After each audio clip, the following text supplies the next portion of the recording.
মুসলমান করে ছেলে মেয়েরা আব্বারা তরুণেরা হে নবীর প্রেমিকেরা সুলাইমান নবী বলতে লাগি সুলাইমান নবীকে যুবক ছেলেখানা জানায় ওগো আল্লাহ পাকের নবী হে হযরত সুলাইমান নবী শুনে রেখে দাও আমি আমার বাবা মায়ের খেদমত করেছি আমার আব্বা আমার ইন্তেকালের আগে আমার জন্য দোয়া করেছিল আল্লাহ পাক আমার ছেলে আমার জন্য যা করেছে আমার অন্তর ভরে গিয়েছে আল্লাহ আমার ছেলে আমার জন্য যা করেছে আমার মন ভরে গেছে আল্লাহ আমি আমার বাপের জন্য আমি আমার সন্তানের জন্য দোয়া করি তুমি আমার ছেলেকে এমন এক জায়গায় রাখার তৌফিক দাও যেই জায়গাতে যেন তাকে আল্লাহ দীর্ঘ হায়াত দান করো ও এরকম ভাবে যুবক ছেলেখানা বলে ওগো আল্লাহ পাকের নবী হে হযরত সুলাইমান নবী আমি আমার মায়েরও খিদমত করেছি আমার মা ইন্তেকালের আগে আমার জন্য দোয়া করেছিল আল্লাহ পাক আমার ছেলে আমার জন্য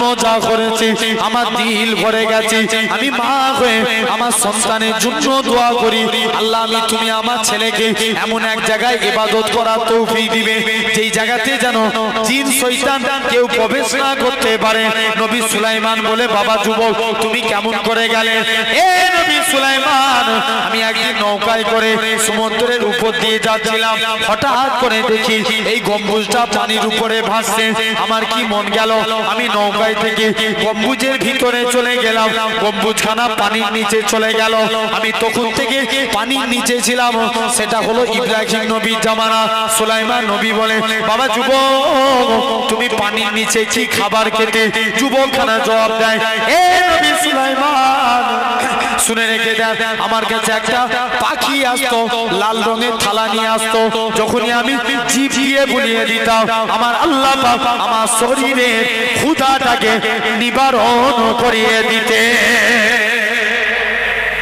যেই জায়গায় বসে আছেন এই জায়গাতে স্বয়ং রাসূলুল্লাহ বসেছিল আমি যেই জায়গায় বসে আছি এই জায়গাতে স্বয়ং রাসূলুল্লাহ বসেছিল আপনারা যেখানে বসে আছেন সাহাবা হুজুরা বসেছিল আমি যেখানে বসে আছি সাহাবা হুজুরা বসেছিল আপনারা যেখানে বসে আছেন তাবেঈরা বসেছিল খবর নিয়ে দেখেন হযরতে উসমান হারুনি ওয়াজ করেছিল খাজা গরিবে নামাজ হুজুর আমার ওয়াজ শুনেছে আল্লাহর ওলি হয়ে গেছে খাজা হুজুর ওয়াজ করেছে কুতুবউদ্দিন বখতিয়ার কাকি ওয়াজ শুনেছে আল্লাহর ওলি হয়ে গেছে এদিকে কলকাতার মানিকতলায় শুয়ে আছে রাসূলে নওয়া সুফি ফাতেহ আলী ওয়াইসি হুজুর আমার ওয়াজ করেছে আপনার আমার পীর মুর্শিদ মুজাদ্দিদুজ্জামান দাদা হুজুর ওয়াজ শুনেছে আল্লাহর ওলি হয়ে গেছে দাদা হুজুর ওয়াজ করেছে পাঁচ হুজুর ওয়াজ শুনেছে আল্লাহর ওলি হয়ে গেছে বসিরাতে আল্লামা হুজুর আল্লাহর ওলি হয়ে গেছে পিন্নগর জমিনে আমার নানা আল্লাহর ওলি হয়ে কবরে চলে গেছে তাহলে ইনারা মেন জিনিস ওয়াজকে বুঝে আমল করেছে সেই মোতাবেক আমি আপনিও যদি করতে পারি খুব একদম র‍্যাপ্ট অ্যাটেনশন গভীর মনোযোগ দিয়ে ওয়াজকে শুনেন আমাদের দুনিয়ার জিন্দেগি কত বছরে হ্যাঁ কত মাত্র ৩৫ বছরের জিন্দেগি যদি বলেন কেন আসেন যারা আগে মারা যায় ইন্তেকাল হয়ে যায় এদের ব্যাপার আলাদা একটা মানুষ এই যে বাচ্চাগুলো বসে আছে বলেন ১৫ বছরের নিচে এরা দুনিয়ার কিছু বুঝে যারা ১৫ বছরের নিচে এরা দুনিয়া এত কিছু বুঝে না একটা মানুষের দুনিয়ার জিন্দেগি শুরু হয় সে দুনিয়া সম্পর্কে ভালো করে বুঝতে শিখে ১৫ বছরের পর থেকে কত বছর পর থেকে ১৫ বছরে যেই দেখবেন ৫০ পার হয়ে যায় এখানে যারা ৫০ পার হওয়া বাপগুলো বসে আছে জিজ্ঞেস করে দেখেন এদের আর দুনিয়া অত ভালো লাগে না ভাবে বাদ বাকি যে কটা দিন আছে মসজিদে যাই নামাজ পড়ি নামাজ কালাম করে কাটিয়ে দিই ভুল বলছি না ঠিক বলছি কোন দিক থেকে কত বছরের পর থেকে কথা বলো না ৫০-এর পর থেকে হাফ সেঞ্চুরি করার পর থেকে তাহলে এই ১৫ বাদ দেন ৫০ পর্যন্ত থাকে ৩৫ এই ৩৫ বছর জিন্দেগির জন্য আমরা মারামারি কাটাকাটি হানাহানি এর পয়সা মেরে দিয়া তার দুঃখ দিয়া যত রকম এই ৩৫ বছর জিন্দেগির জন্য শুরু হয়ে যায় তথাপিও আল্লাহর দিকে ফিরে আসেন, আল্লাহ কবুল করে নেবেন। কারণ মরণ থেকে আমি আপনাদের কাছে কিছু আমল বলে যাব। আমরা কবরে আযাব থেকে বাঁচতে চাই, রাজি আছি? কারা কারা হাত তুলে দেখান তো দেখি। তাকবীর দাও, নারে তাকবীর। এটা ভাঙড়ের আওয়াজ, জোর করে দেন নারে তাকবীর। আলহামদুলিল্লাহ। এই যে কবরে আযাব থেকে বাঁচতে গেলে রাসূল বলছে 4টে আমল করা লাগবে। কটা আমল? 4টে। আর 4টে গুনাহার কাজকে বর্জন করতে হবে। টোটাল কটা? 8টা। 4টে আমল করতে হবে আর 4টে অন্যায় কাজকে বর্জন করা লাগবে। 1 নাম্বার, আসেন আমি তার আগে জাস্ট কিছু কথা বলে নিই। এই মরণ থেকে আমরা হাজারো চেষ্টা করলেও বাঁচবো না। আজরাইল বান্দার রূহ বার করে নিয়ে চলে যাবে। কি নেককার বলেন কি বদকার বলেন, প্রতিটা বান্দার রূহ বেরিয়ে যাবে। দেখতে পাওয়া যাবে যারা ইমানদার হবে তাদের রূহটাকে সোনার পালকে করে সম্মান করতে করতে সাতবক আসমান, সেখান থেকে জান্নাতি করবে। জোরে বলবে না? আর যারা বদকার হবে এদের রূহ দুর্গন্ধ বাইর হতে থাকবে। এত দুর্গন্ধ বাইর হবে। আচ্ছা বলুন দেখিনি, আপনি এই মনে করেন ঘটক এই মালঞ্চ যে রোডটা, মানে এটা কি কলকাতা মালঞ্চ তাই তো নাকি? না কি রোড বলে এটা? বাসন্তী রোড, কলকাতা বাসন্তী হাইওয়ে, বাসন্তী হাইওয়ে। আচ্ছা মনে করেন এই রাস্তার মাঝখানে একটা কুকুর মরে অ্যাক্সিডেন্ট হয়েছে। ওই জায়গাটা দিয়ে যখন আপনি পার হবেন ওখানটা দিয়ে গন্ধ উঠবে না? উঠবে না? নাক চেপে আমরা যাব, ভুল না ঠিক? তাহলে দেখেন দুনিয়ার একটুখানি গন্ধ আমরা ওই জায়গায় নাক টিপে যাই, তাও সহ্য করতে পারে না, অনেকে বমি করে ফেলে। কিন্তু এই দিকটা এসে বসুক না, এখন ওই দিকে চলে যেতে হবে না। জেনে রেখে দেন, এরকম ভাবে দেখতে পাওয়া যায়। আমরা অনেকে আবার এমনও করি নাক টিপে চলে যাই। রাসূল বলছে যারা বেঈমান হবে তাদের রূহ দিয়ে দুর্গন্ধ বাইর হতে থাকবে। এত দুর্গন্ধ বাইর হবে রূহটাকে টানাটানি করে সাতবক আসমান, সেখান থেকে জাহান্নামী করা হবে। আল্লাহ রাসূল বলছেন এরপরে যারা ঈমানদার হবে আল্লাহ রাসূল বলছেন বান্দাকে গোসল দেয়া হয়। আমরা দেখবেন খুব স্লো ভাবে গোসল দিই। গোসল দিয়ে বান্দা নালে বলতে লাগে আমার আত্মীয় স্বজনেরা তোমরা আমাকে এরকম ভাবে টিপে টিপে ঘষো না, কারণ এই মাত্র আজরাইল ফারিস্তা আমার জান কবজ করেছে, আমার গোটা শরীর চাটিয়ে গেছে। বলুন দেখিনি দুনিয়ায় আপনার হাত ভেঙে গেছে, কষ্ট কম হয় না বেশি হয়? বেশি হয় না?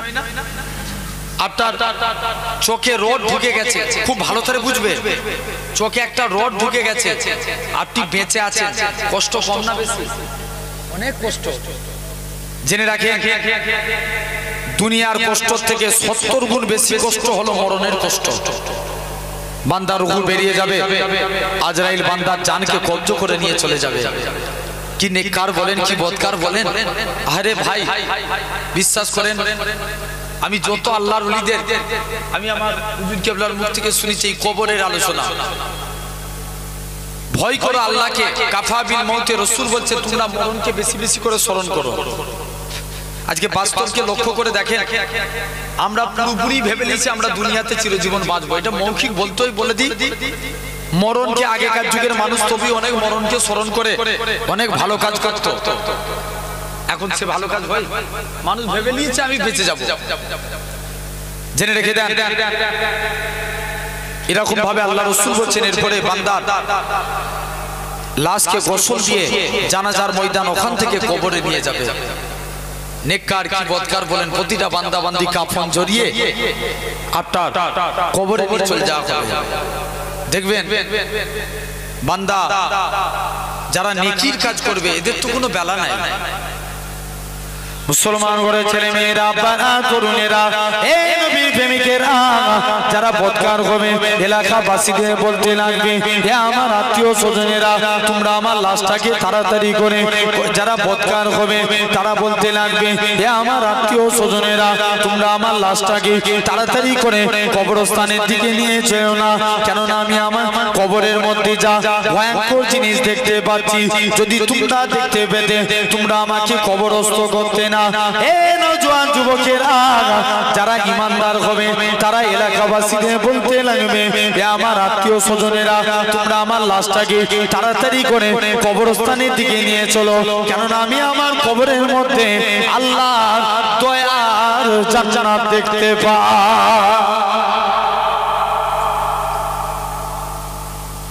মুসলমান ঘরে ছেলে মেয়েরা, বাবা তরুণেরা, প্রেমিকেরা, আল্লাহ নবী জানিয়েছেন বান্দাকে কবরস্থ করা হবে, কবরে বাঁশ দিয়ে তারপরে মাটি চাপা দেওয়া হয়, বান্দাকে কবরস্থ করে দিয়ে 41 পা মুরাদ এসেছে, 41 পাতে যতটা সময় লাগে বান্দাকে তুলে বসানো হবে, বান্দা উঠে বসবে, কারুর ক্যান্সার হয়েছে রোগ ভালো হয়ে যাবে, কেউ পানিতে ডুবে মারা গেছে ভালো হয়ে যাবে, কেউ আপনার প্যারালাইসিস হয়েছে, দুনিয়ায় দেখতে পেয়েছি ইন্তেকালের আগে তার হাত পা ভেঙে গেছে ভালো হয়ে যাবে, কেউ আপনার রোগে মারা গেছে ভালো হয়ে যাবে, কেউ অ্যাক্সিডেন্টে মারা গেছে, যে যে কারণে মারা যায় প্রতিটা মানুষের রোগ ভালো হয়ে যাবে, এরকম ভাবে আল্লাহ নবী জানিয়ে দেন বান্দাকে কবরস্থ, কবর থেকে তোলা হবে, বান্দা কবর থেকে উঠে এলাকাবাসীদের ডাকবে, ছেলেদের নাম ধরে ধরে ডাকবে, হে আমার আত্মীয় স্বজনেরা, হে আমার পাড়া প্রতিবেশীরা, কোথায় রেখে দিয়ে চলে গেলে তোমরা আজকে দিনে আমাকে কোথায় রেখে দিয়ে চলে গেলে, কবরবাসী ঝরঝর করে কাঁদতে লাগবে, কবর থেকে উঠে মাথা উঠে রাখো ভাবে উঠে দাঁড়াতে লাগবে, কবরের বাঁশগুলো মাথায় টেকে যাবে, সে মনে করে নিবে আমি কবরে চলে এসেছি, কবরটা এত অন্ধকার হবে, বলুন তো দেখি দুনিয়ার জমিনে কারেন্ট চলে গেলে কত অন্ধকার লাগে, যুবকেরা বলো তো দেখি কারেন্ট চলে গেলে কত অন্ধকার লাগে, অনুরূপ ভাবে আল্লাহ নবী জানিয়েছেন কবরটা এত অন্ধকার হবে, দুনিয়ার অন্ধকারের থেকে তবেই তো তুমি দুনিয়াতে তারার আলো পাও, চাঁদের আলো পাও, দুনিয়ার অন্ধকারের থেকে 70 গুণ বেশি অন্ধকার হবে কবর, সেই কবরে বান্দাখানা হাও হাও করে কাঁদতে লাগবে, তুমি আমি কি বলে রেখায় পাবো, তোমার আমার কবরে মুনকার নাকি ফারিস্তা আসার আগে প্রতিটা বান্দা বান্দির কবরে হযরতে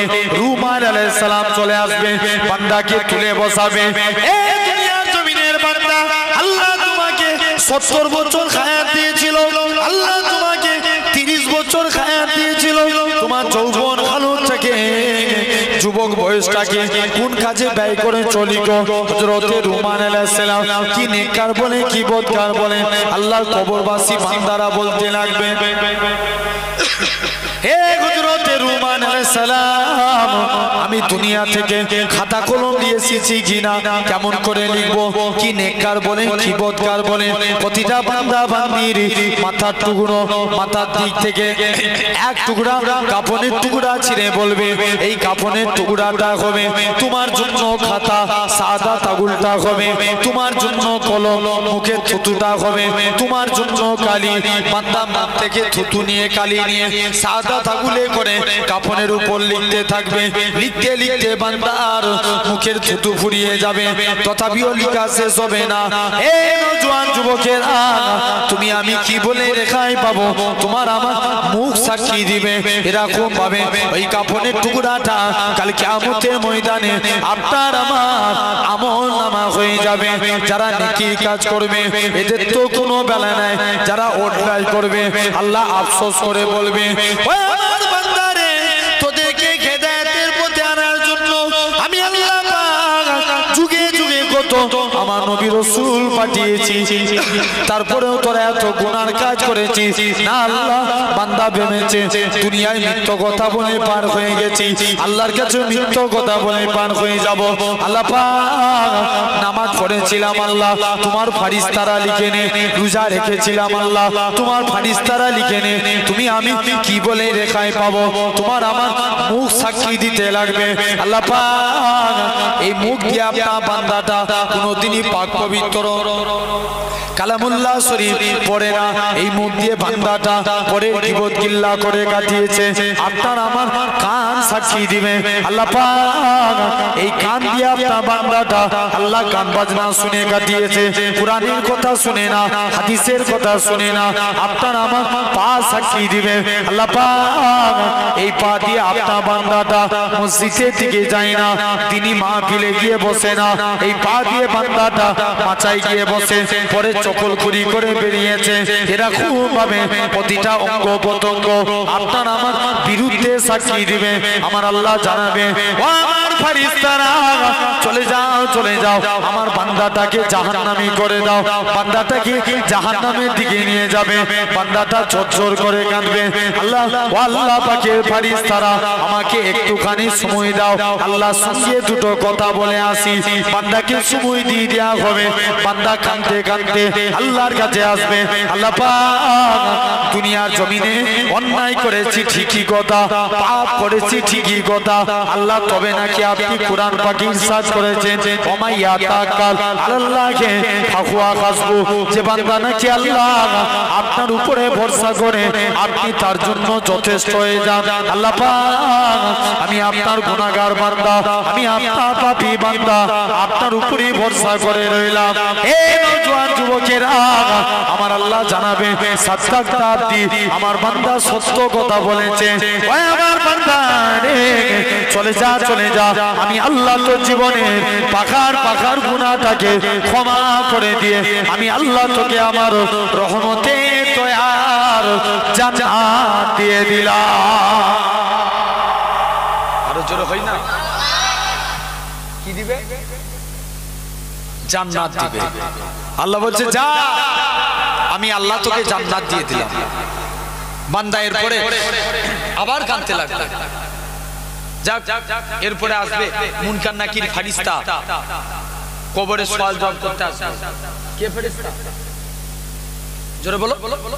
মুনকার নাকির কটা সওয়াল করবে? তিনটা। একটা হাদিসে বলা হচ্ছে কবরে নবীকে হাজির করানো হবে। 6টা হাদিসে বলছে কবরে নবীকে না হাজির করানো হবে, যে নেতা চিনতে পারবে তার কবরে না যাবে। আমাদের নবী চিনার দরকার আছে না? আচ্ছা, দাড়ি রাখলি মুসলমান? কথা বলো। টুপি মাথায় দিলি মুসলমান? দেখবেন এখন দাড়ি রাখা এখন ফ্যাশন হয়ে গেছে। ভুল বলছি না ঠিক বলছি? এখন দেখবেন খবর নিয়ে দেখো, সব বড় বড় ক্রিকেটাররা, বড় বড় সেলিব্রিটিরা সব দাড়ি রাখে।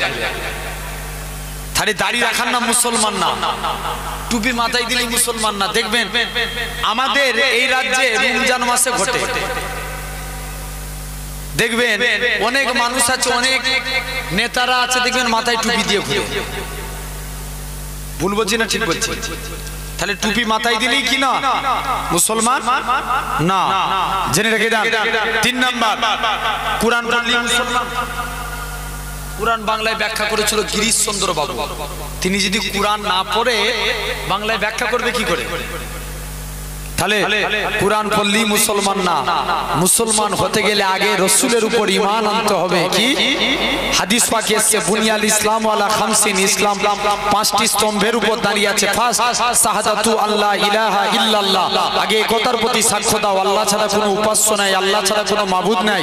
ওয়া আন্না মুহাম্মাদান আবদুহু ওয়া রাসূলুহু, মুহাম্মদ সাল্লাল্লাহু আলাইহি ওয়াসাল্লাম হলেন আল্লাহর প্রেরিত রাসূল ও বান্দা। জোরে বলে। এই খুঁটি না দিলে প্যান্ডেল দাঁড়াবে। তাহলে ইসলামেরও 5টা খুঁটি আছে, নাহলে তুমি মুসলমানই না। এই 5টা খুঁটি কি? 1 নাম্বার কলেমা, 2 নাম্বার নামাজ, 3 নাম্বার যাকাত, 4 নাম্বার রমজান, আর হজ। যাদের সামর্থ্য আছে হজ করবে। তাহলে কটা হলো? পাঁচটা, ইসলামের পাঁচটা স্তম্ভ। তো যাক, আমার ওদিকে আলোচনা নয়। মুনকার নাকির ফারিস্তা বান্দার মাথার দিক থেকে প্রবেশ করতে যাবে।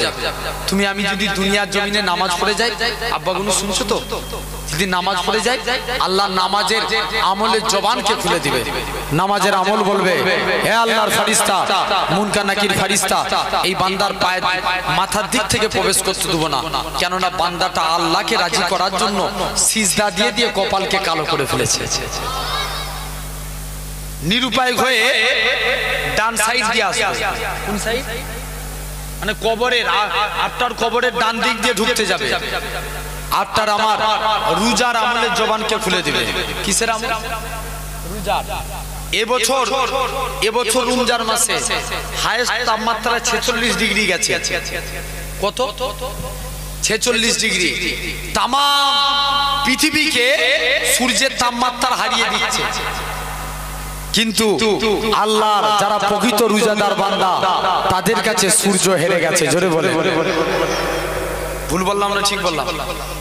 এই এত ডিগ্রি সেলসিয়াস, এরপরেও বলেন তো, যারা কন্টিনিউয়াসলি রোজা রাখে, এরা রোজা ত্যাগ করেছে? রোজা রেখেই গেছে। তো জেনে রেখে দেন, এই রোজার আমলের জবানকে আল্লাহ খুলে দিবে। রোজার আমল বলবে আল্লাহর ফারিস্তা, মুনকার নাকির ফারিস্তা, এই বান্দার পায়ের দিক থেকে ডান সাইড দিয়ে প্রবেশ করতে দেবো না, কেননা বান্দাটা আল্লাহকে রাজি করার জন্য রোজা রেখে রেখে পেট আর পিঠ সমান করে দিয়েছে। জোরে বলবে না? নিরুপায় হয়ে কারণ ডান দিক দিয়েও যেতে পারবে না, তখন কোন দিক দিয়ে আসবে? কোন দিক? বাম দিক। বাম দিক দিয়ে আসতে যাবে। আটটার আমার জাকাতের আমলের জবানকে খুলে দিবে। গোটা কোরআন তন্ন তন্ন করে দেখে, আল্লাহ যত জায়গায় নামাজের কথা বলেছে, তত জায়গায় জাকাতের কথা। নামাজের কথা কত জায়গায় বলেছে? 82 জায়গায়। আর জাকাতের কথাও আল্লাহ 82 জায়গায় বলছে, ওয়াতুজ যাকাত, বান্দা তোরা জাকাত দে। আর এই জাকাত দান সদকা যারা করবে, বাম সাইড দিয়ে যখন প্রবেশ করতে যাবে, আল্লাহ জাকাতের দান সদকার আমলের জবানকে খুলে দিবে। হে আল্লাহর ফারিস্তা, মুনকার নাকির ফারিস্তা, এই বান্দার বাম সাইড দিয়েও প্রবেশ করতে দেব না, কেননা বান্দাটা আল্লাহকে রাজি করার জন্য জাকাত দিয়ে কাটিয়েছে। জোরে বলে। নিরুপায় হয়ে পায়ের দিক থেকে আসবে, মাথার দিক দিয়ে আসতে পারলো নি, ডান দিক দিয়ে আসতে পারলো নি, বাম দিক দিয়ে আসতে পারলো নি, তখন কোন দিক দিয়ে যাবে? পায়ের দিক থেকে। তুমি আমি যদি বাপ মায়ের খেদমত করি, বাপ মায়ের খেদমতের আমল বলে দিবে আল্লাহর ফারিস্তা, মুনকার নাকির ফারিস্তা, এই বান্দার পায়ের দিক থেকেও প্রবেশ করতে দেবো না, কেননা বান্দাটা আল্লাহকে রাজি করার জন্য বাপ মায়ের খেদমত করেছে। জোরে বলবে না? আমি পূর্বে একটা হাদিস বলছিলাম, আল্লাহ রাসূল বলছে, রিদু রাব্বি ফি রিদুল ওয়ালিদি, পিতামাতার সন্তুষ্টি আল্লাহর সন্তুষ্টি। ওয়া সাকতু রাব্বি ফি সাকতুল ওয়ালিদি, পিতামাতার অসন্তুষ্টি আল্লাহ। তাহলে যদি আমল করে যায়, আল্লাহ কিয়ামতের দিনে এই এক একটা আমল আপনাকে বাঁচিয়ে দিবে, ঠিক কি না? তো আমরা কটা আমল করব বলেছি? টোটাল কটা? 8টা। 4টে আমলের কাজ হবে, আর 4টে গুনার কাজ থেকে বিরত থাকতে হবে, বর্জন করতে হবে। 4টে আমলের কাজ আগে বলি। 1 নাম্বার, আল্লাহ রাসূল বলছেন, খুব মনোযোগ দাও, জ্ঞান ওয়াজের দিকে রাখেন। আল্লাহ রাসূল বলছেন, তোমরা যদি কবরে আযাব থেকে বাঁচতে চাও, 1 নাম্বার, ইখলাসের সঙ্গে খাঁটি ভাবে নামাজ পড়বে। কার সাথে? খাঁটি ভাবে নামাজ পড়বে। তুমি আমি নামাজে দাঁড়ালে দেখবেন, বিশেষ করে এইগুলো রমজান মাসে ঘটে, তারাবির নামাজের সময় অনেক লোক অনেকক্ষণ ধরে 8 রাকাত নামাজ পড়ে দিয়েছে, 20 রাকাত নামাজ হচ্ছে, বলছে দাঁড়া, ইমাম সাহেব বড় সূরা ধরেছে, একটু হামলি আগে। এরকম আছে না? অনেকে আছে রমজান মাসে নামাজ পড়তে পড়তে হঠাৎ করে কারেন্ট চলে গেছে, ও নামাজ পড়তে পড়তে বলে উঠলো, হাইজা কারেন্ট চলে গেছে, নামাজ হবে? জোর করে বলো। আর ইমাম হুসাইনের পুত্র জয়নাল আবেদিন, তিনি একদিন নামাজে দাঁড়িয়েছেন, বাড়িতে আগুন লেগে গেছে। কি লেগেছে? আগুন। আল্লাহর দিকে চেয়ে বলো, যদি আমরা যদি এরকম হয়, আমাদের বাড়িতে আগুন লাগে, আগে নামাজ না পড়বে না, আগে আগুন নিভাবে? আগে আগুন নিভাবে। আর জয়নাল আবেদিন বলছে তাকে সবাই মিলে ডাকছে, সে ঘরের ভিতরে আল্লাহকে সিজদা দিয়েই যাচ্ছে, সবাই মিলে ডাকছে। জয়নাল আবেদিন যখন নামাজ থেকে ফারেক হলেন, যে জিজ্ঞেস করছে জয়নাল আবেদিন তোমার বাড়িতে আগুন লেগেছে তুমি দেখতে পাওনি? বলছে আমি যখন নামাজ পড়ি না তখন আল্লাহর প্রেমে আমি ফানা হয়ে যাই। এটা তো হাদিসেরও কথা। হাদিসে জিবরাইলের মধ্যে আল্লাহ রাসূল বলছেন ফাক বারানি আনিল ইহসান। জিবরাইল আলাইহিস সালাম আল্লাহ রাসূলকে প্রশ্ন করছে, আল্লাহ নবী বলছে জিবরাইল বান্দা যখন নামাজে দাঁড়াবে তখন সে মনে করবে আমি আমার আল্লাহকে দেখছি, আর যদি তোমার এটা না মনে হয় তুমি এটা মনে করো আমার আল্লাহ স্বয়ং আমাকে দেখছে। মনে করেন কারুর আন্ডারে আপনারা কাজ করছেন, খুব ভালো করে ওয়াজ শুধু শুনবো না বুঝবো। বুঝলে আবু বকর, কারণ রাসূলুল্লাহর মুখ থেকে ওয়াজ শুনেছিল আবু জেহেল, কোনো লাভ হয়েছিল? দেখেন কাফেরদের খেয়ে দিয়ে কাজ খুঁজে পাই না, আবার কাফেরদের নেতা হতে গেছে। আর বুঝেছিল আবু বকর, তাই যে আবু বকর সম্পর্কে আল্লাহ রাসূল বললেন তাম দুনিয়ার মানুষের সারা জীবনের আমল যদি একদিকে রাখা হয়, আমার আবু বকরের এক রাতের আমলের পাল্লা ভারী। জোরে বলবেন। তাহলে মেন জিনিস বুঝবো। আচ্ছা বলুন, আপনারা কারুর আন্ডারে কাজ করছেন, ভালো করে বলো আল্লাহর দিকে চেয়ে, হঠাৎ করে আপনি যে মালিকের আন্ডারে কাজ করেন আপনার মালিক আপনার চোখের সামনে এসে হাজির, তখন মনে হবে না যে আমি আমার মালিকটাকে খুশি করার জন্য একটু ভালো করে কাজ করি, মনোযোগ দিয়ে কাজ করি? বা অনেকে ধরেন সেলাই করে, কারুর আন্ডারে কাজ করছেন, যে সেলাইয়ের যার কারখানা সে লোক চলে এলো, যারা কাজ করে তখন তারা ফাঁকি মারবে না, কাজ করবে, তারা বলবে তাহলে আমার মালিক আমার প্রতি খুশি থাকবে, আমার যখন টাকা চাইবো দিয়ে দিবে, আমার মাইনেও বাড়িয়ে দিতে পারে। তো অনুরূপ আমরা যখন নামাজ পড়বো আমরাও মনে করব আমাদের নামাজটা আমাদের মালিক দেখছে। জোরে বলে আল্লাহ খুশি হয়ে যাবে তোমার উপরে। তো যদি বলতে পারি রিজিকের মালিককে আল্লাহ, আল্লাহ তোমার রুজির জিম্মাদার হয়ে যাবে। হাবিবে আজমি একজন মস্ত বড় আল্লাহর ওলি মানুষ ছিলেন। হুজুরের স্ত্রী খুব কড়া মিজাজের ছিল। স্ত্রী বলে হ্যাঁ গো স্বামী তুমি কোন মালিকের কাজ করো, এই মালিক চেঞ্জ করো, অন্য মালিক ধরো। হাবিব আজমি বলে স্ত্রী সবর কর, আমার মালিক যেদিন দিবে না ছপ্পর ফাড়কে দিবে। বলছে রোজই তো বলছো তোমার মালিক দিবে দিবে, আজ টাকা না নিয়ে ঢুকলে ঘড়ি ঢুকতে দেবো নি। হুজুরের স্ত্রী হুজুরকে বলছে, চলে গেলেন। হাবিব আজমি রাহমাতুল্লাহ আলাইহি কাজ করতেন, জঙ্গলে বসে বসে আল্লাহকে সিজদা দিতেন। সিজদা দিয়ে আল্লাহর কাছে দুটো হাত পেতেছে, আল্লাহ কোনোদিন তোমার কাছে কিছু চাইনি, স্ত্রীর মনে আশা কিছু রুজির জিম্মাদার হয়ে যাও। হুজুর হাত পাতলেন, আল্লাহর দরবারে দোয়া চাইলেন, হাতে টাকা এলো না, মন খারাপ নিয়ে বাড়িতে চলে গেলেন। মুসলমান করে ছেলে মেয়েরা, পাড়া তরুণেরা, এ নবী প্রেমিকেরা, আল্লাহ পাকের ওলি হযরতে হাবিব আজমি রাহমাতুল্লাহ আলাইহি হুজুর আমার বাড়ির দিকে চলে গেলেন। হুজুরের লক্ষ্য পড়ে গেল হুজুরের বাড়িতে মেহমানদারি হয়। হুজুর আমার চিন্তার মধ্যে পড়ে যায়, আল্লাহ পাক আমি ভুল করে কি অন্য মানুষের বাড়িতে চলে এসেছি, কার বাড়িতে এসেছি। আর একটু আগিয়ে গেলেন, যে দেখে নাকি হুজুরের স্ত্রী রাতে গুছা গুছা টাকা আছে। হুজুরের স্ত্রী বলে, ও আমার স্বামী তুমি যে মালিকের কাজ করো তোমার মালিকটা কি পণ নয়, তোমার মালিকটা বড় দয়ালু। দুইটা লোক পাঠিয়েছিল, চাল ডাল আটা দিয়ে বলে গেছে হাবিবে আজমিকে বলে দিবে সে যেন তার মালিকের আরো বেশি বেশি করে কাজ করে, তার মালিকটা কি পণ নয় দোয়া করে দিয়ে যাবে। ও যুবকেরা, আল্লাহ পাকের ওলি হাবিবে আজমি বলেছিলেন, ও আমার স্ত্রী শুনে রেখে দাও, আমি যে মালিকের কাজ করি আমার মালিকটা দুনিয়ার কোনো মালিক নয়, আমার প্রভুটা দুনিয়ার কোনো প্রভু নয়, আমার মালিক হলো তামাম মালিকের মালিক রাজাধিরাজ আমার আল্লাহ পাক। আমি আমার আল্লাহর হুকুম মানি, আল্লাহর রুজি পাঠাই। বলবে না সুবহানাল্লাহ? তাহলে এক নম্বর আমরা খাঁটি ভাবে নামাজ পড়বো, বলি ইনশাআল্লাহ। কি থেকে বাঁচার জন্য? কবরের আযাব থেকে বাঁচার জন্য। 2 নম্বর আমরা দান করলে খাঁটি ভাবে দান করব, বলি ইনশাআল্লাহ। কি করব? দান কেমন ভাবে? খাঁটি ভাবে, লোক দেখানোর উদ্দেশ্য নয়, আল্লাহর খুশির জন্য দান করব। আল্লাহ তোমার দানকে কবুল করে নেবে। জোরে বলে যদি এভাবে দান করতে পারেন, রাসূলুল্লাহর এক গোলাম, পারস্যের এক সম্রাট যে মুহাম্মদ সাল্লাল্লাহু আলাইহি ওয়াসাল্লাম, আপনি মদিনায় এসে বড় নেতা হয়ে গেছেন, আপনার নেতাগিরি চলবে না, আপনার কোরআনকে মিটিয়ে দেব, ইসলামকে শেষ করে দেব। যখন এই কথা বলে সাহাবারা রেগে লাল।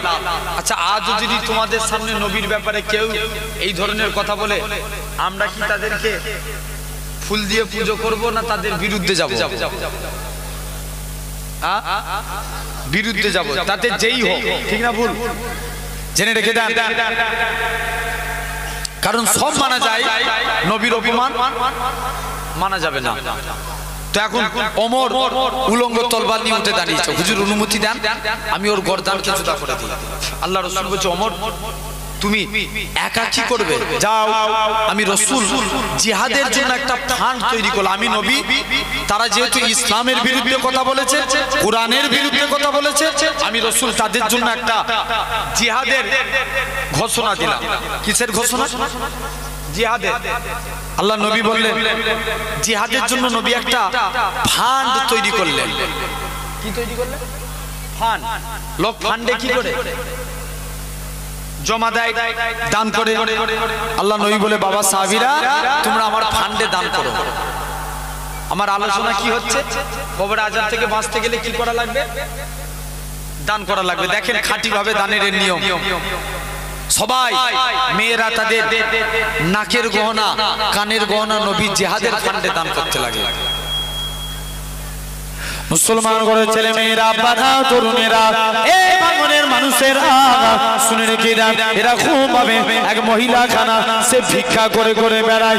সেও যখন সবাই দান করছে, মনে মনে নিয়ত করেছে, আল্লাহ পাক নবীকে দান করলে আল্লাহ তুমি তো কমাওনি, আল্লাহ নবী জিহাদের ফান্ডে আমি ভিখারি, আমিও দান করব। ভিখারি সবাই দান করে লাইন দিয়ে দান করতে লাগে, ভিখারি লাইনের মধ্যে থাকে। এরা খুব ভাবে যখন সামনাসামনি এসে পৌঁছায়, শরীর হাতড়াহাতড়ি করে দেখি শরীরে পকেটে কিচ্ছু নাই, ব্যাগে কিচ্ছু নাই। মনে মনে করে আল্লাহ পাক নবীকে দান করব বলেছি, আল্লাহ আমি কি নবীকে দান করতে পারবো না? ও যুবকেরা, ও মুরব্বি বাপেরা, ওই ভিখারি মহিলা খানা দৌড়ে দৌড়ে দৌড়ে লজ্জায় পড়ে গেলেন, নিজের বাড়িতে চলে গেলেন। বাড়িতে যেয়ে দেখে 3 দিন অনাহারে দিন যায়, চুলাতে খাড়ি চলে না। মহিলা খানা মনে মনে নিয়ত করেছি, আল্লাহ পাক তবে আমি নবীকে দান করব। মহিলা খানা নিজের বাড়ির মধ্যে চলে গেলেন। বাড়িতে একটা ছোট বাচ্চা ছিল, বাচ্চাটাকে কোলে তুলে নিয়েছে। আল্লাহ নবীর হুজরা মুবারকের দিকে চলে আসে।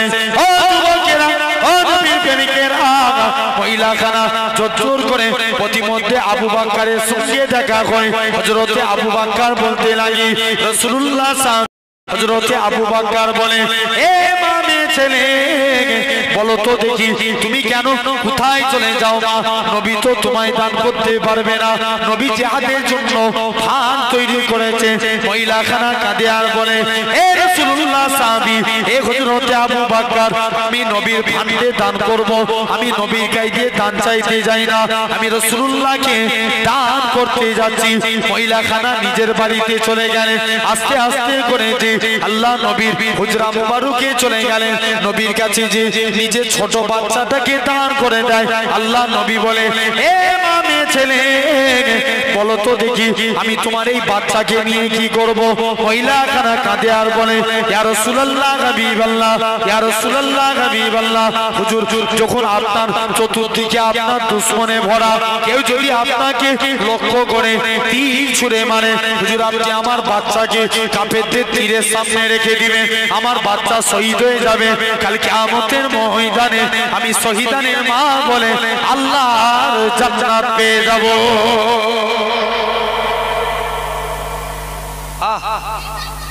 তাহলে দেখে খাঁটি ভাবে দান করলে আল্লাহ কবুল করে নেবেন, কবরে আযাব থেকে বাঁচাবেন। 2 নম্বর, আর কটা আমার বাকি রইল? আর 2টো। 3 নম্বর, কবরে আযাব থেকে বাঁচতে গেলে মা বাপের খেদমত করা লাগবে। কার খেদমত করতে হবে? মা বাপের। মা বাপের যদি খেদমত করতে পারি আল্লাহ কবরে আযাব থেকে বাঁচিয়ে দিবেন। তবে প্রতিটা মা বাপের খেদমতের আগে প্রতিটা বাপ মাকে আগে সন্তানের হক মানতে হবে। ঠিক বলছি না ভুল বলছি? কাকে? বাপ মাকে সন্তানের হক মানতে হবে। ওমর হুজুরের কাছে একটা মুরব্বি যে বলছে, হুজুর আমার ছেলে আমাকে দেখছে না। ওমর বলছে, যাও তোমার ছেলেকে ডেকে নিয়ে এসো। শুনছো তো? আর ছেলেকে এসে বলছে, এই তুই তোর বাপকে দেখিনি, ব্যাপার কি? বলছে, হুজুর আমি কি আমার বাপকে দেখবো না? আমার বাপই আমার একটা হক মানে। বলছে, কেমন? বলছে, আমি এত বড় হয়েছে, আমার বাপ আমার নাম রেখেছে কসাই। কি নাম? জোরে বলো। কসাই। পাড়া ছেলেদের সঙ্গে খেলা করতে যাই, সবাই আমায় রাগায়, আমার মনে দুঃখ হয়নি। আর নবী বলেছে সন্তানদের সুন্দর নামে নাম রাখতে হবে, আমার বাপ এই নাম রেখেছে, আমি কি বাপের হক আদায় করবো? প্র্যাকটিক্যালি এক ছেলের আব্বা তার ছেলের নাম রেখেছে বলেন। কি নাম? বলেন। কেন? হুজুরের কাছে পড়তে পাঠিয়েছে। হুজুর জিজ্ঞেস করছে, এই করছি তোর নাম কি? বলছে বলেন। কি বলছে? কথা বলো না। আবার জিজ্ঞেস করছে, বল নাম। বলছে বলেন। হুজুর ডাস্টার ধরেছে, বিয়াদব কোথাকারে, তোকে সেই থেকে নাম জিজ্ঞেস করছি, বল তোর নাম কি? বলছে বলেন। এক ডাস্টার দিয়েছে। বলছে, হুজুর আপনি আমায় বিনা দোষে মারলেন। বলছে, কেন? বলছে, আমার বাপই তো আমার নাম রেখেছে বলেন। কথা দিতে যাচ্ছে না? সন্তানে একদম বাস্তব কথা, আমি বানিয়ে বলছি না। একদিন আমি আমার দরবারে পিন্নগর শরীফে বসে আছি, এক মা তার বাচ্চার মুখে মিষ্টি দিতে নিয়ে গেছে। কি দিতে? মিষ্টি। মানে বাচ্চা ছেলে হয়েছে তো, মিষ্টি দিতে নিয়ে গেছে, মুখে মিষ্টি দিতে। তো আমি মুখে মিষ্টি দেবো, তো এখন জিজ্ঞেস করছি, কচির কি নাম রেখেছো? বলছে, মারুতি হোসেন। মারুতি হোসেন। যে নাম কেমন করে হলো? বলছে, দেখবেন হিন্দু ঘরে ভাইরা কার্তিক মাসে ছেলে হলে কি নাম রাখে? কার্তিক রাখে তো। তো তো জিজ্ঞেস করছি, কি করে তুমি মারুতি হোসেন রাখলে? বলছে, আমি প্রেগনেন্ট ছিলাম, তো পেটে কোমরে যন্ত্রণা হচ্ছে, আমাকে নার্সিং হোমে নিয়ে যাচ্ছে। তখন মারুতি ভ্যানে করে নিয়ে যাচ্ছিল, আল্লাহর হুকুম মারুতি ভ্যানই বাচ্চা হয়ে গেছে। কোথায়? মারুতি ভ্যানে। ওই জন্য আমি শখ করে নাম রেখেছি, নাম আর খুঁজে পাই না। তাহলে মা বাপের হক, সন্তানদের সুন্দর নামে নাম রাখতে হবে। 2 নম্বর, ছেলেদেরকে নামাজের জন্য তালিম দেওয়া প্রতিটা মা বাপকে। আচ্ছা বলুন তো, এখানে শতকরা 90% মা বাপ বলে না, 10% মা বাপ বলে ছেলেদেরকে নামাজের জন্য। বেশিরভাগ বাপ মারা ছেলেদেরকে নামাজের জন্য বলে, বাবা তুই নামাজ পড়। বেশিরভাগ জন বলে না, কিন্তু আবার অনেকে বলে, জেনে রেখে দেন। তাহলে আমরা সন্তানদেরকে নামাজের জন্য তালিম দেব। যদি বাচ্চা নামাজ পড়তে পারে, জেনে রাখবেন আল্লাহ, এটা হলো মা বাপের হক। আল্লাহর ওলি শারফুদ্দিন রাহমাতুল্লাহ আলাইহি শিশু বেলায় হুজুরের আম্মা হুজুরকে জিজ্ঞেস করছে, বাবা তুই নামাজ পড়বি নি? বাচ্চা ছেলে তো, মাকে জিজ্ঞেস করছে, মা নামাজ পড়লে আল্লাহ কি খাওয়াবে? মা তখন জানে যে বাচ্চারা মিষ্টি খেতে ভালোবাসে। মা বলছে, বাবা নামাজ পড়লে আল্লাহ তোকে মিষ্টি খাওয়াবে। বলছে, ঠিক আছে মা, আমি কথা দিলাম কোনোদিন নামাজ ছাড়বো না। হুজুর যেই নামাজে চলে গেলেন, সিজদায় গেছে, মা কি করলেন, একটা চিনি নিয়ে মনে মনে করছে, একে যদি আমি কোনো মিষ্টি না দিতে পারি, একে আর জীবনে নামাজ পড়ানো ধরাতে পারবো না। তাই মা কি করলো, একটা চিনির পেয়ালা নিয়ে হুজুরের সামনে রেখে দিল। হুজুর নামাজ থেকে ফারেক হয়ে চিনিটা খেয়ে মাকে যে বলছে, মা আমার নামাজ পড়া দেখে আল্লাহ খুশি হয়ে মনে হচ্ছে আল্লাহ আমাকে চিনি পাঠিয়েছে। বলবে না সুবহানাল্লাহ? মা আমি কথা দিলাম কোনোদিন নামাজ ছাড়বো না। মা যখন দেখছে বাচ্চার নামাজের প্রতি মহাব্বত বেড়ে গেছে, মা তখন চিনি দেওয়া বন্ধ করে দিয়েছে। বাবা তুমি কি আর চিনি খেতে পারছো? তখন মা বলে, বাচ্চা তখন বলে, মা যে আল্লাহ আমাকে আগেও চিনি খাইয়েছিল, আমার আল্লাহ ঠিক আগের মতনই আমাকে চিনি খাওয়াচ্ছে। তাহলে এটা হলো 2 নম্বর, প্রতিটা মা বাপের হক সুন্দরভাবে আদায় করতে হবে। 3 নম্বর, ছেলেরা যখন প্রাপ্ত বয়স্ক হবে, মা বাপের হক তাদের যথা টাইমে বিবাহের বন্দোবস্ত করে দেওয়া। আর এই যদি 3টে হক বাপ মা মানবে, কিন্তু তুমি সন্তান তুমি যাই করো, মা বাপের খেদমত করো, আল্লাহ তোমার ইজ্জতকে বাড়িয়ে দেবে। জোরে বলবে। ঠিক বললাম না ভুল বললাম? কার খেদমত করা লাগবে? মা বাপের। সুলাইমান নবীর জামানায় একটা যুবক পানির নিচে আল্লাহকে, পানির নিচে একটা গম্বুজ আছে, আল্লাহ সুলাইমানকে ডেকে বলছে, সুলাইমান যাও তো পানির নিচে গম্বুজটাকে বার করো। সুলাইমান নবী ছিলেন জিনেদের বাদশা, তিনি একটা শক্তিশালী জিনকে পাঠালেন, যাও আল্লাহ বলছে পানির নিচে গম্বুজ আছে, বার কর গম্বুজকে। সুলাইমান নবী গম্বুজকে বার করলেন, একটা শক্তিশালী জিন পাঠিয়ে আসিফ বিন বরখিয়াকে পানি থেকে গম্বুজ বার করে নিয়ে এসেছেন। গম্বুজটা ছিল 4টে দরজা বিশিষ্ট। কটা? 4টে দরজা। কিন্তু আল্লাহর কি দয়া, এই 4টে দরজায় আছে খোলা, এতটুকু গম্বুজের ভিতরে পানি প্রবেশ করে নেই। বলবে না সুবহানাল্লাহ? এটা বলা লাগে? আর বলেন না, এতটুকু পানি প্রবেশ করে না।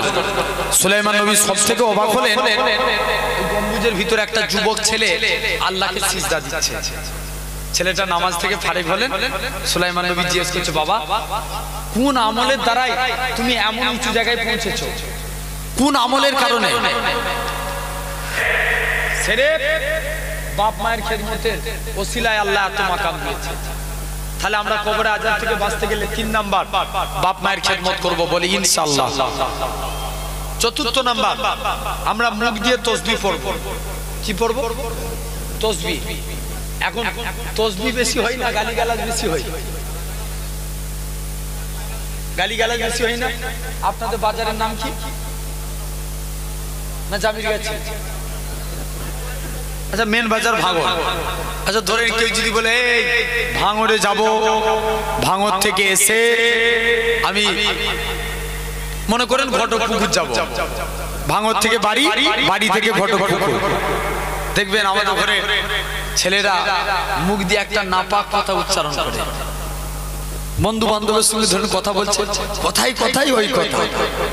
সমাজদার কে লিয়ে ইশারা মে কাফি है, কি বলতে চাইছি বুঝে লাও। হচ্ছে না? এক লোক শুনেন তাহলে একটা ঘটনা। এক লোক সবসময় শুধু মুখ দিয়ে ওই কথা বলতো। কে লোক? একটা ব্যক্তি, কোন এক ব্যক্তি, নাম বলছি না, সে সবসময় মুখ দিয়ে শুধু কথাই কথাই ওই কথা।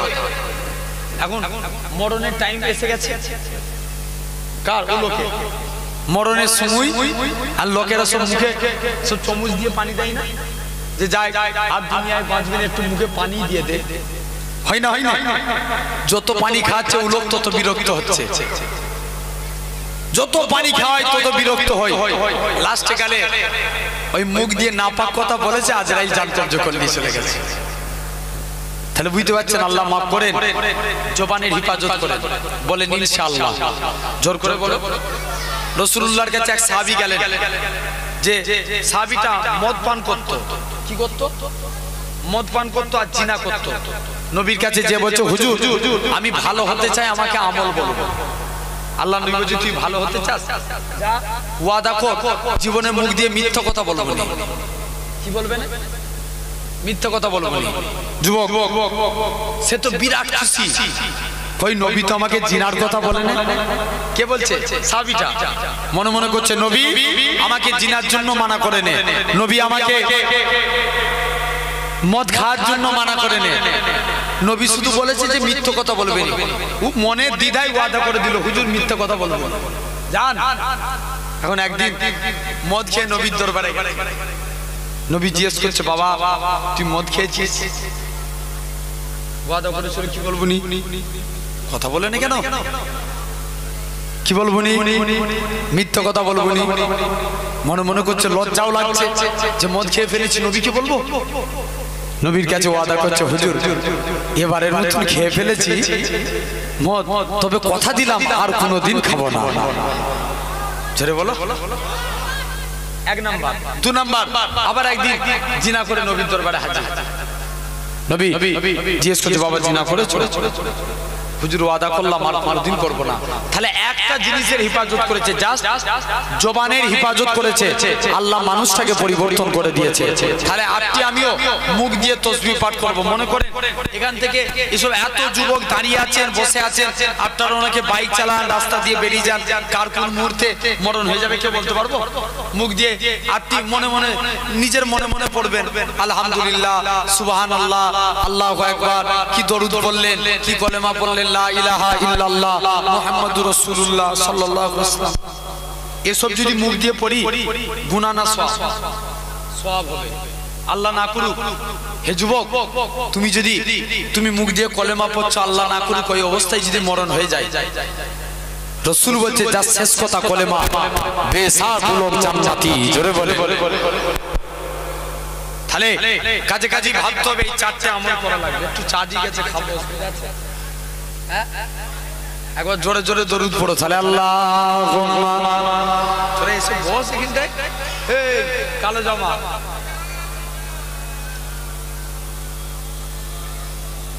শুনবি?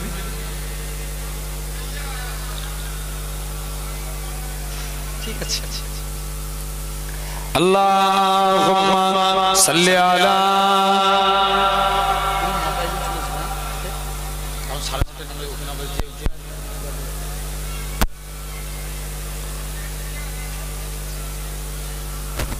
আল্লাহুম্মা সাল্লি আলা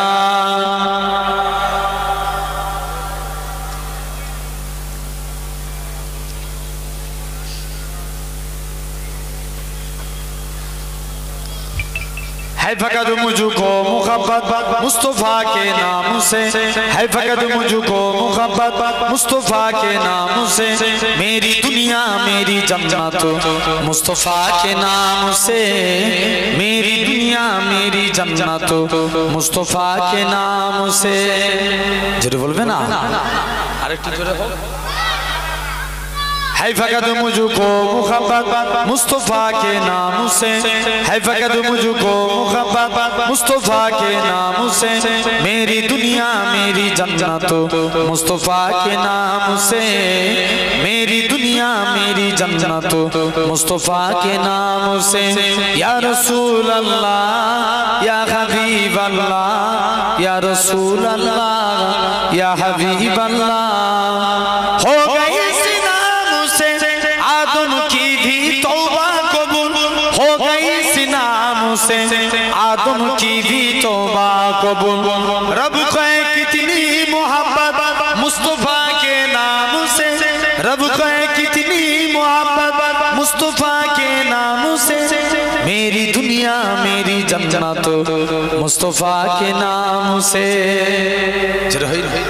आरो जोरे बोलो, मेरी दुनिया मेरी जन्नत मुस्तफा के नाम से, मेरी दुनिया मेरी जन्नत मुस्तफा के नाम से, है फकत मुझको मुहब्बत मुस्तफा के नाम से, मेरी दुनिया मेरी जन्नत मुस्तफा के नाम से।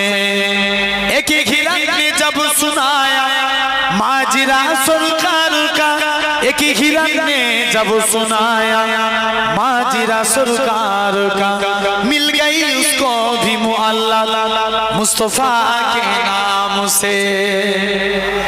अरे जोरे होबे ना, मिल गई उसको भी मुअल्ला मुस्तफा के नाम से, मेरी दुनिया मेरी जन्नत मुस्तफा के नाम से, मेरी दुनिया मेरी जन्नत मुस्तफा के नाम से।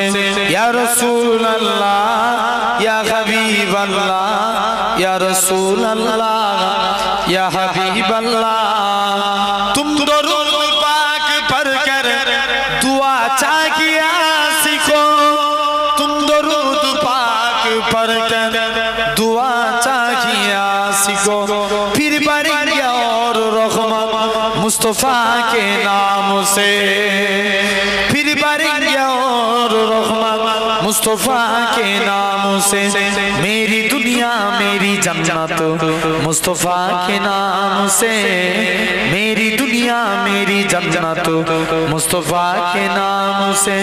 या रसूल अल्लाह या हबीब अल्लाह, या रसूल अल्लाह या हबीब अल्लाह, अल्लाहुम्मा सल्ली अला।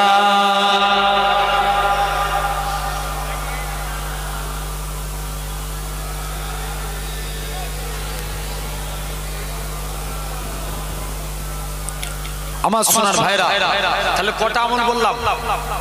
কথা বলো, চারটে। আর চারটে গুনার কাজ। আমি যদি পুরোপুরি ডিটেলসে আলোচনা না করতে পারি, খুব ছোট করে বলে যাই। চারটে গুনার কাজ বর্জন করতে হবে। এক নাম্বার, কবরে আযাব থেকে যদি বাঁচতে চাই, আপনাকে আমাকে মিথ্যা কথা বলা ত্যাগ করতে হবে। কি বলা? মিথ্যা বলা ত্যাগ করতে হবে। রাসূল বলছে যে সত্য বলার চেষ্টা করলো, আল্লাহ তাকে সত্যবাদীদের দলভুক্ত করে জান্নাতি করবে। তুমি হয়তো মুখ দিয়ে বলে ফেলছো, কিন্তু চেষ্টা রাখো দিল থেকে যে আমি সত্য কথা বলবো। বলেন ইনশাআল্লাহ। 2 নাম্বার, কারোর সঙ্গে চকলখুরি করা যাবে না। কি করা? চকলখুরি করা। এক মালিক একটা গোলাম কিনেছে, তো গোলামটা মাঝে মাঝে চকলখুরি করত। মালিককে বলল, মালিক চকলখুরির দিকে গুরুত্ব না দিয়ে গোলামকে কিনে নিয়ে চলে গেল। তোরা এসব বসে জানা, দাঁড়িয়ে আছি কেন? এই দাঁড়িয়ে দাঁড়িয়ে ওয়াজ শোনা ঠিক না তো। রাসূল একদিন কিছু যুবক ছেলে, আল্লাহ নবী ওয়াজ করছেন, ওই দেখছো আবার ডাকলে ওরা পালায়, ওদের অভ্যাসী। একদিন রাসূলুল্লাহ ওয়াজ করছেন, কিছু যুবক ছেলে নবীর সামনে যে দাঁড়িয়ে আছে, নবী চাদরটা ছুঁড়ে দিলেন, বাবা মিকদাদ চাদরটা আল্লাহর জমিনায় বিছিয়ে তুমি বসে যাও।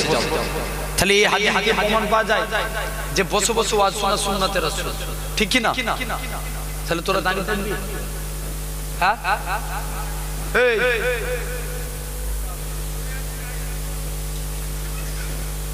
ও পকেটে দেখেছো স্টাইল ছেলে। জেনে রেখে দেন, আল্লাহ কবুল করে নেন আমার ভাইরা, আব্বারা, তরুণীরা। আলহামদুলিল্লাহ, এই সুন্দর বাগানে আমরা বসেছি। তাহলে মালিক চকলখুরির দিকে গুরুত্ব না দিয়ে গোলামকে কিনে নিয়ে চলে গেল। কারণ গোলাম কিনে নিয়ে চলে গেছে। এখন একদিন গোলাম বেশ ভালোই কাজ করছে, মনোযোগ দিয়ে শোনো। কারণ একদিন মালিকের স্ত্রীকে যে বলছে, জানেন আপনার স্বামী মনে হচ্ছে অন্য কাউকে ভালোবাসে।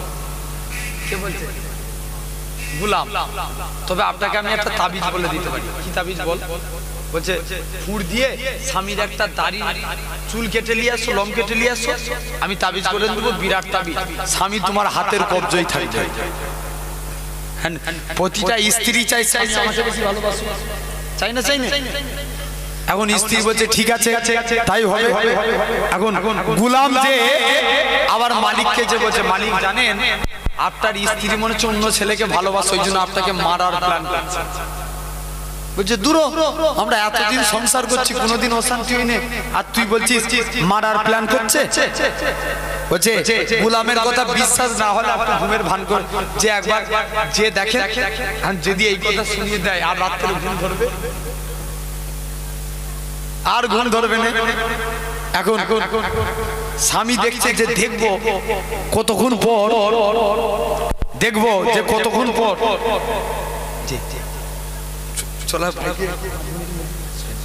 যে কতক্ষণ পর আমি দেখবো যে কতক্ষণ পর আজকের দিনে আমি দেখতে চাই স্বামী কতক্ষণ পর ঘুমায়। কে ভাবছে? স্ত্রী। স্বামী ভাবছে আমার স্ত্রী কতক্ষণ পর ঘুমায়, আর স্ত্রী মনে করছে স্বামী কখন ঘুমায় একটা দাড়ির লোম কেটে দেবে। আর যেই স্বামী চোখটা বন্ধ করেছে, স্ত্রী কি হচ্ছে দাড়ির একটা খুঁটটা আস্তে করে বার করতে গেছে। স্বামী আর চোখে চোখে দেখছি তো গোলামের কথা ঠিক, আমাকে খুন দিয়ে মারতে এসছে, খুর কেড়ে নিয়ে স্ত্রীর গলায় চালিয়ে দিয়েছে। পরের দিন স্ত্রীর আত্মীয় স্বজন এসে স্বামীকে মেরে দিয়েছে। তাই রাসূল বলছে এই চকলখড়ি করা, এই চকলখড় কখনো কবরে আযাব থেকে রেহাই পাবে না। তাহলে চকলখড়ি করা বাঁচতে হবে, বলেন ইনশাআল্লাহ। 3 নাম্বার, কারোর সঙ্গে বিশ্বাসঘাতকতা করব না। কি করব না? বিশ্বাসঘাতকতা। এ সম্পর্কে একটা ছোট্ট হাদিস বলে যায় আপনাদের। মক্কার সাহাবারা সব মদিনায় হিজরত করে আসে। কোথায় হিজরত করলেন? মদিনায় হিজরত করেছিল না? সব একের পর এক হিজরত করে মদিনায় চলে আসে। মক্কার মানুষেরা কষ্ট দিল, মদিনার মানুষরা দিল থেকে রাসূলুল্লাহকে, সাহাবাদেরকে মেনে নিল। জোরে বলে মুসলমান করে ছেলে মেয়েরা, বানা তরুণেরা, হে নবীর প্রেমিকেরা, আল্লাহ নবী সাহাবী এরা খুব ভাবে আল্লাহ নবী মদিনায় তশরিফ নিয়ে চলে এলেন। মদিনার যুবকেরা খাজুর গাছের উপরে উঠে সেদিন তারা ওয়েলকাম জানিয়েছিল। সেদিন তারা পড়েছিল তালা আল বাদুরু আলাইনা মিন সানিয়াতিল বিদাই ওয়াজাবা শুকরু আলাইনা মাদা লিল্লাহি দাই। ও যুবকেরা, আল্লাহ নবী মদিনায় তশরিফ নিয়ে চলে আসলেন। মদিনার যুবক দিও কি আল্লাহ নবীকে গোল করে ঘেরাও করে নিল। আল্লাহ নবী বলে, ও মদিনার যুবকেরা, তোমরা আমি নবী আমায় কতটা ভালোবাসবে। মদিনার যুবকেরা, মদিনার তরুণেরা বলেছিল, ওগো নবী মনে কষ্ট নেবেন না, যতক্ষণ আমাদের শরীরে জানটুকু বাঁচবে আপনার ক্ষতি হতে দেব না। হুজুর আর তার কোনো ক্ষতি হবে না। এখন মক্কার এক সাহাবী মদিনার এক সাহাবীর সঙ্গে আল্লাহ রাসূল ভাই ভাই সম্পর্ক করছে। কোথাকারে মক্কার সঙ্গে মদিনা। মক্কার এক সাহাবী ছিলেন সাইদ বিন আব্দুর রহমান, আর মদিনার এক সাহাবী ছিলেন সালাবা।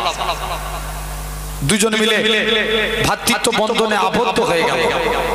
সাইদ বিন আব্দুর রহমান বলছে, ভাই তোমরা তো সবসময় নবীর দরবারে থাকো, মদিনায় নবীকে দেখতে পাও, আমরা কতদিন মক্কায় ছিলাম, মদিনায় এসেছি, আমি আমার স্ত্রী আমার সম্পত্তি তোমার কাছে বিশ্বাস করে রেখে, আমানত রেখে আমি নবীর দরবারে যাচ্ছি। সাইদ বিন আব্দুর রহমান চলে গেল। গভীর রাত্রে সালাবা ঘুমিয়ে আছে, শয়তান এসে পিন খাচ্ছে। সালাবা, তুই এখানে একা পড়ে পড়ে ঘুমাচ্ছিস, আর তোর ভাইয়ের স্ত্রী সে পাশের বাড়িতে ঘুমাচ্ছে, যা। সালাবা উঠে যে দেখে সাইদ বিন আব্দুর রহমানের স্ত্রীর দরজাটাই যে দরজা খুলেছে। সাইদ বিন আব্দুর রহমানের স্ত্রী বলে, সালাবা তোমার অন্তর থেকে আল্লাহর ভয় উঠে গেল। ব্যাস, সালাবার হুঁশ ফিরে গেছে, কানতে কানতে পর্বতে চূড়ায় চলে গেছে। পরের দিন সকাল হয়েছে, সাইদ বিন আব্দুর রহমান যে বলে, সালাবা যা খবর হয়েছে তুমি ফিরে চলো। সালাবা কি করলো? আস্তে আস্তে করে ফিরে চলে আসলো। সালাবা বলছে, না আমি যাব না। সাইদ বিন আব্দুর রহমান সালাবাকে যে বলে, সালাবার একটা ছোট্ট বাচ্চা মেয়ে ছিল যার নাম ছিল খামসানা। খামসানা বলে, আমি যাব না মা, তোরা চলে যা। বলছে, না আপনাকে বাড়ি ফিরতেই হবে।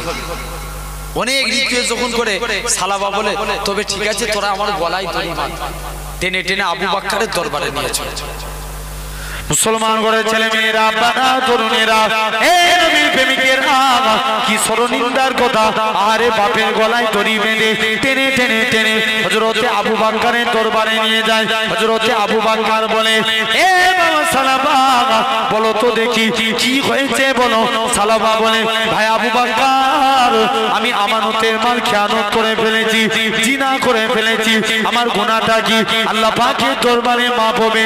হযরতে আবু বকর বলে, সালাবা বেরিয়ে যাও, বেরিয়ে যাও, তোমার গুনাহটা আল্লাহ পাকের দরবারে মাফ হবে কি এটা আমি আবু বকর বলতে পারবো না, এখান থেকে তুমি চলে যাও। মনে মনে করে, আল্লাহ পাক ওমরের কাছে যাব, ওমর তো রাগী আল্লাহ, যদি তরবারি দিয়ে আল্লাহ গর্দান চালিয়ে দেয় আর মারচা হবে না। হযরতে কান্তি কান্তি বাপের গলায় দড়ি বেঁধে টেনে টেনে হযরতে ওমরে ফারুকের দরবারে চলে যায়। হযরতে ওমরে ফারুক বলে, এ ভাই সালাবা কি এমন হয়েছে বলো, তোমার গলায় দড়ি কেন? সালাবা ঝরঝর করে কাঁদে, এ হযরতে ওমর, আমি আমানতের মাল খেয়ানত করে ফেলেছি, আমি বিশ্বাসঘাতকতা করে ফেলেছি, আমার গুনাহটা কি আল্লাহ পাকের দরবারে মাফ হবে। হযরতে সালাবা বলে, হযরতে ওমর বলে, বেরিয়ে যাও, বেরিয়ে যাও, আমার রাগ উঠার আগে তুমি চলে যাও, তাহলে আমি গর্দান চালিয়ে দেবো। এরকম ভাবে হযরতে উসমানের কাছে যায়, তিনিও তাড়িয়ে দেয়। হযরতে আলীর কাছে যায়, তিনিও তাড়িয়ে দেয়। ও যুবকেরা, সালাবা ঝরঝর করে কাঁদে, আল্লাহ পাক ওমরের কাছে গেলাম, সেও তাড়িয়ে দিল। আবু বকরের কাছে গেলাম, সেও তাড়িয়ে দিল। উসমানের কাছে গেলাম, সেও তাড়িয়ে দিল। আলীর কাছে গেলাম, সেও তাড়িয়ে দিল। মনে মনে চিন্তা করে, আল্লাহ পাক আমি আজকে দিনে নবীর দরবারে যাব, আল্লাহ নবী যদি তাড়িয়ে দেয় এই মুখখানা আর কাউকে দেখাবো না। ও যুবকেরা, ও বাংলার মানুষেরা, আল্লাহ নবী সাহাবী হযরতে সালাবা বাপের গলায় দড়ি বেঁধে খামসানা টেনে টেনে টেনে আল্লাহ নবীর দরবারে নিয়ে যায়। আল্লাহ নবী বলে, এ খামসানা, তুমি আমার সাহাবীর সঙ্গে এরকম ব্যবহার করো কেন? সালাবা বলে, এ ইয়া রাসূলুল্লাহ হাবিবাল্লাহ ইয়া রাসূলুল্লাহ হাবিবাল্লাহ হুজুর আমি আমানতের মাল খেয়ানত করে ফেলেছি, আমি জিনা করে ফেলেছি, আমার গুনাহটা কি? আল্লাহ পাকের দরবারে মাফ হবে। হযরত আবু বকর বলে, হযরত আল্লাহ নবী বলে বাবা বেরিয়ে যাও বেরিয়ে যাও। সালাবা ঝরঝর করে কাঁদে। আল্লাহ আবু বকর তাড়িয়ে দিল, ওমর তাড়িয়ে দিল, উসমান তাড়িয়ে দিল, আলী তাড়িয়ে দিল। মনে বড় আশা ছিল নবীর কাছে আসবো, আল্লাহ নবীও তাড়িয়ে দিল।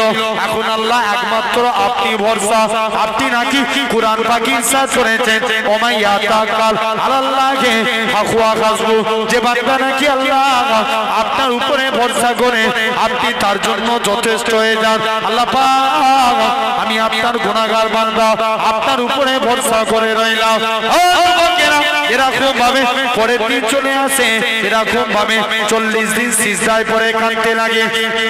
আমার আল্লাহ পাক এরকম ভাবে জিবরাইল আমিনকে পাঠিয়ে দেয়, এ হযরত জিবরাইল চলে যাও চলে যাও, আমার রাসূলুল্লাহকে জানিয়ে দাও ওই সালাবাকে আমি আল্লাহ ক্ষমা করে দিয়েছি।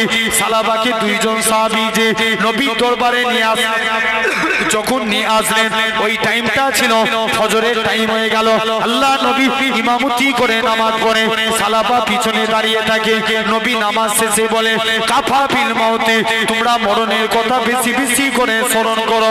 সালাবা এরকম ভাবে মরণের কথা যখনই বলে সালাবা ইন্তেকাল হয়ে যায়, খামসানা ঝরঝর করে কাঁদে, ইয়া রাসূলুল্লাহ হাবিবাল্লাহ হুজুর আমার মা মারা গেছে, হুজুর আমার বাপটা একমাত্র সম্বল ছিল, আজ আমার বাপও ইন্তেকাল হয়ে গেল।